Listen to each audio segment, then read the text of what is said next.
Olá! Hoje a gente vai fazer uma análise bem focada numa lei, assim, essencial para quem lida com a administração pública federal aqui no Brasil, né? A Lei 8.112 de 1990. Exato. Ela é o estatuto, né? A espinha dorsal que rege a vida dos servidores públicos civis federais. Isso. E a nossa fonte é a própria lei. A ideia aqui é desvendar os pontos-chave, sabe? Quem é o servidor, como é que se entra no serviço público federal. Quais são as bases dessa relação de trabalho, que é bem particular, né? Exatamente. Queremos entender essa estrutura. Perfeito. E é fundamental mesmo, porque essa lei estrutura não só a carreira, mas os direitos e, claro, as responsabilidades de quem está ali na máquina pública federal. É a regra do jogo, como você disse. Então vamos lá. Começando pelo básico. A lei institui o regime jurídico único, certo? E ela define servidor de uma forma bem direta. Sim, é a pessoa legalmente investida num cargo público. Simples assim. E o que seria exatamente esse cargo público? Olha, pensa num conjunto de atribuições, de responsabilidades que tem que ser criado por lei, tá? Não pode ser de qualquer jeito. Ah, entendi. Criado por lei. Isso. E esses cargos são acessíveis, em tese, a todos os brasileiros que preencham os requisitos, claro. Eles têm um nome específico, uma denominação própria, e o pagamento vem dos cofres públicos. E pode ser efetivo ou em comissão, né? Exatamente. O efetivo geralmente exige concurso. O comissionado é de livre nomeação e exoneração. Ah, e um ponto importante que a lei deixa claro lá no artigo 4º. É proibido prestar serviços gratuitos para a União, salvo os casos previstos em lei, que são bem específicos. Faz sentido. E para conseguir um desses cargos, o que a pessoa precisa? Quais são os requisitos básicos para essa investidura? Bom, o artigo 5º lista eles. Precisa ter nacionalidade brasileira, Ok? estar em dia com os direitos políticos, sabe? Votar, poder ser votado. Sim, as obrigações eleitorais e militares também, né? Para homens, no caso, militar. Isso. E, claro, a escolaridade exigida para o cargo específico, né? Nível médio, superior, depende. Idade mínima também, né? Idade mínima de 18 anos e aptidão física e mental, que geralmente é comprovada por exame médico antes da posse. E tem aquela questão importante das vagas para pessoas com deficiência, né? Tem sim, muito relevante. A lei assegura um percentual de vagas nos concursos que pode chegar até 20%, dependendo do que o edital definir, claro. É uma ação afirmativa importante. Com certeza. E como se dá o ingresso, na prática? A forma principal? A forma primária de provimento, especialmente para esses cargos efetivos, que são a maioria, é a nomeação. Que vem depois do concurso? Exatamente. A nomeação para cargo efetivo depende de aprovação prévia em concurso público. Isso está lá no artigo 10 e é um pilar do sistema, né? Para garantir isonomia, impessoalidade. Inclusive, tem decisão do STF sobre isso, né? Impedindo que alguém aprovado para uma carreira seja, movido para outra sem novo concurso. Sim, a súmula vinculante 43. Ela veda o chamado provimento derivado em carreira diversa daquela para a qual o servidor foi concursado. Foi uma decisão importante para moralizar o ingresso. E como funciona esse concurso público? Bom, ele pode ser de provas ou de provas e títulos. Depende do cargo, da complexidade. Provas escritas, talvez, práticas, e os títulos seriam diplomas, experiência. Isso. E um ponto crucial é a validade do concurso. Geralmente é de até 2 anos. Podendo prorrogar, né? Pode. Uma única vez, por igual período. Ou seja, no máximo, um concurso pode valer por 4 anos. Isso tem que estar bem claro no edital. O prazo de validade e a possibilidade de prorrogação. Certo. Passou no concurso, foi nomeado, e aí? Aí vem a posse. Antes dela, geralmente tem a inspeção médica oficial, para confirmar aquela aptidão física e mental que a gente falou. Ok. A posse é o ato formal, a assinatura do termo, onde o servidor aceita as atribuições, deveres e responsabilidades do cargo.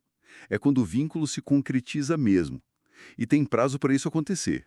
30 dias contados da publicação do ato de nomeação. 30 dias. E depois da posse? Depois da posse vem o exercício, que é o efetivo desempenho das atribuições do cargo.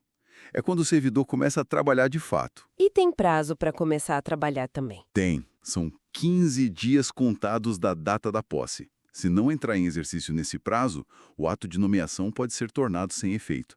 Ou o servidor pode ser exonerado, dependendo da situação. É aqui que a coisa realmente começa, né? O dia a dia no serviço público. Mas calma lá, entrar e começar a trabalhar não significa que a pessoa já está garantida para sempre, né? Tem uma fase de avaliação logo no início, Exatamente. É o famoso estágio probatório. que a lei original falava em 24 meses, mas isso mudou, né? Mudou sim. A Emenda Constitucional 19 de 98 alterou a Constituição e o prazo passou para 3 anos. Embora o texto da 8.112 ainda mencione 24 meses em alguns pontos, o que vale mesmo são os 3 anos do texto constitucional para a aquisição da estabilidade. Mas durante esse período, que a lei chama de estágio probatório, o servidor é avaliado. Avaliado em quê? A lei define fatores específicos lá no artigo 20: assiduidade, disciplina, capacidade de iniciativa, produtividade e responsabilidade.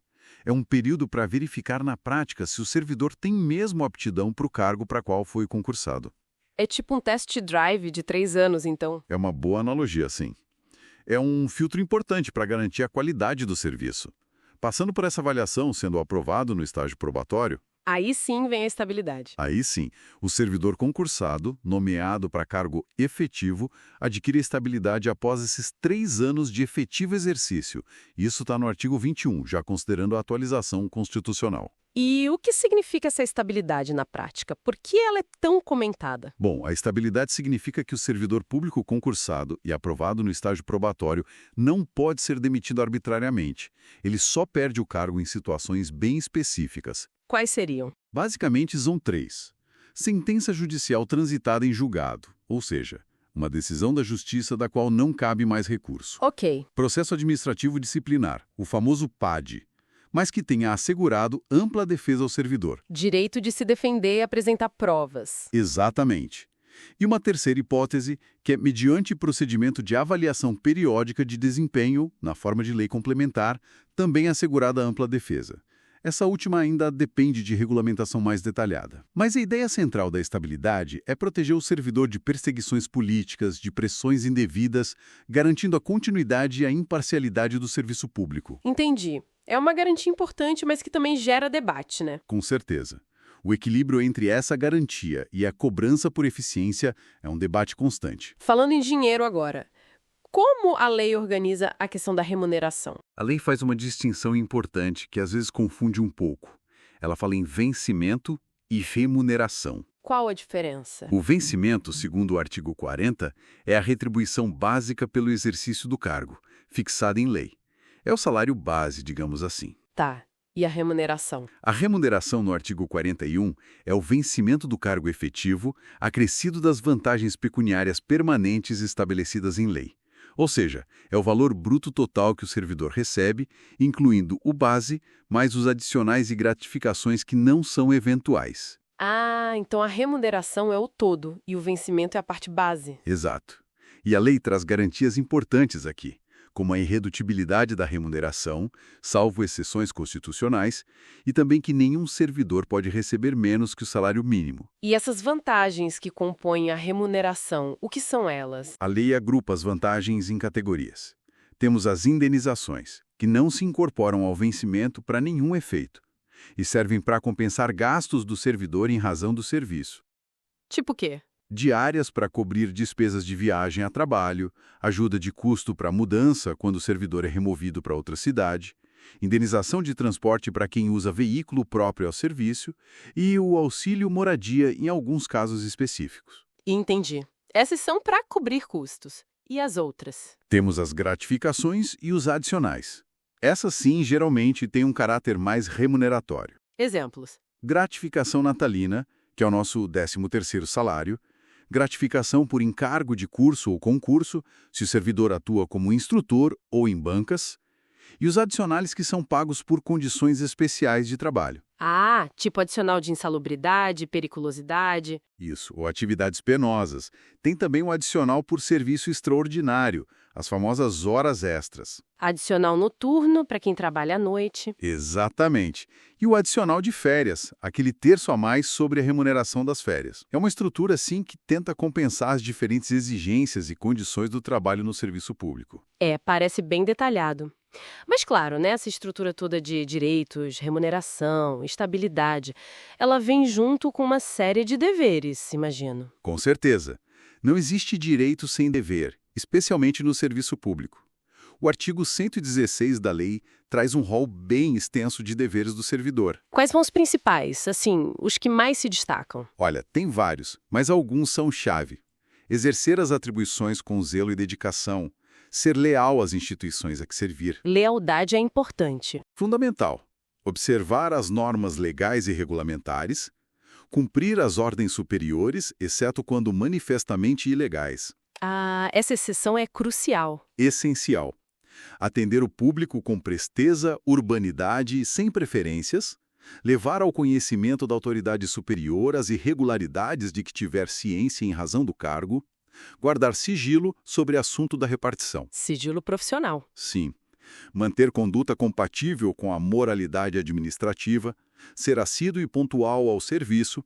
A lista é longa, mas a ideia é garantir um serviço ético, eficiente e responsável. E se o servidor não cumpre esses deveres? Ou se comete alguma irregularidade? Aí entram as proibições e as penalidades. O artigo 117 lista uma série de condutas que são proibidas ao servidor. E as consequências variam conforme a gravidade. Que tipo de proibição e quais as consequências? Por exemplo, ausentar-se do serviço durante o expediente sem prévia autorização do chefe imediato. Isso pode gerar uma advertência. Retirar-se em prévia anuência da autoridade competente qualquer documento ou objeto da repartição. Também pode ser advertência. Coisas mais leves, então? Relativamente. Mas tem proibições bem mais graves que podem levar à demissão, que é a penalidade máxima. Como que? Valer-se do cargo para lograr proveito pessoal ou de outrem em detrimento da dignidade da função pública. Isso é caso de demissão. Receber propina, comissão, presente ou vantagem de qualquer espécie, em razão de suas atribuições. Demissão também. Corrupção, basicamente. Sim. Proceder de forma desidiosa. Desidiosa, o que é isso? Desidioso é o termo preguiçoso. É agir com negligência, com falta de zelo, de forma repetida. É o famoso corpo mole, mas de forma grave e continuada. Também pode levar à demissão.